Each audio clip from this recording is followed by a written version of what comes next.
Përshëndetje. Gëzuar Bajramin të gjithëve dhe gëzuar edhe ditëlindjen të gjithë atyre që kanë lindur tek shenja e dashur, duke qenë se tashmë kemi filluar. Shenja e Gaforës, jemi me njëherë pas një hëne të re. Kjo hënë e re për shenjën e Gaforës do të thoshte vërtet mbarimi i periudhës ku mund ta kemi mbajtur veten tonë mbrapa ose të vogël.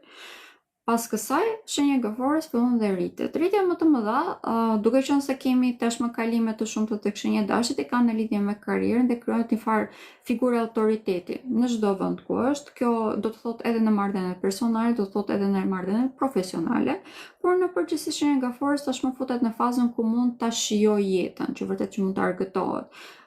Ka mësuar mjaftueshëm nga jeta, ka hequr nga jeta saj gjitha gjërat që kanë qenë jo të dobishme, jo të shëndetshme, dhe siç e thash, tashmë është në periudhën ku vazhdimisht zgjerohet. Për shenjën e Gaforës kjo javë, sidomos duke filluar nga dita e martë e tutje, duke qenë se do të kemi edhe hënën të vendosur tek shenja e binjakëve, kemi një intuit vërtet shumë të lartë. E kemi në kënde negative me Mërkurin, prandaj edhe pavarësisht se e kemi intuitën të lartë, shenja e Gaforës do të këshilloj që të jemi shumë të kujdesshëm në fjalët që përdorim, sepse mund të themi fjalë të gabuara, edhe pse mendimi jon mund të jetë ndryshe. Pra, mënyrën e artikulimit mund ta kemi të gabuar, këtë po mundojmë të them. Prandaj dhe gjatë ditës së martë dhe të Mërkurit do të këshilloja që të jemi më të kujdesshëm në artikulimin tonë. Dhe të përdorim intuitën, 1 për të zgjeruar në lidhje me karrierën, 2 për të bërë investime që tashmë na duhen, dhe 3 për të filluar që të ndërtojmë jetën që ne dëshirojmë. Për shenjën e Gaforës, kjo është një nga javët më pozitive, kemi dhe fat vërtet shumë të madh, por dita e martë dhe Mërkur mund të bëhet disi lodhshme për arsyeën që sapo thash. Kemi edhe një prekje për sa i përket shëndetjes, shenja e Gaforës në këtë moment është shumë e prekur tek sistemi i tretës, domos tek stomaku, të gjithë ata që janë tek shenja e Gaforës mund ta ndjejnë këtë si problem. Prandaj, pra ato ushqime më të buta dhe mundësisht çdo gjë ta bëjmë ta gatuajmë, pra të mos ham edhe sallatrat e këto, gjatë kësaj jave mundësisht ti mbajmë shumë pak.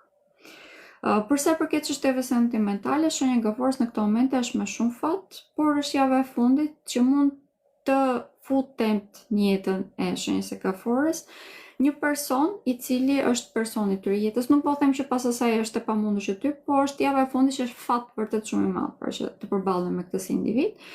Për këtë arsye do t'i këshilloja që të hapim syt pra në këtë pikpamje, ose në qoftë se duam që të diskutojmë me partnerin tonë aktual ose partneren tonë aktuale për të kaluar në shkallë më sipër, pra për të martuar ose për të bashkëtuar ose nëse dëshironi të bëni me fëmijë, është javë vërtet shumë ideale, retrograda e Mërkurit ka mbaruar dhe pak më tepër, siç e thash, kemi dhe fat vërtet shumë të madh, pothuajse në çdo aspekt, sepse tashmë jemi futur në fazën ku vërtet do ta shijojmë jetën. Është një muaj i cili shenjës së Gaforës i vjen pak a shumë si dhuratë, si rrjedhoj e punës së mirë që ka bërë deri tani.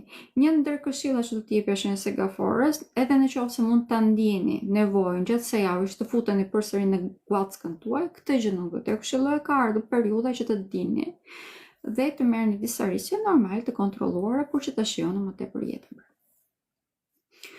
Shumë faleminderit, respekt edhe juve.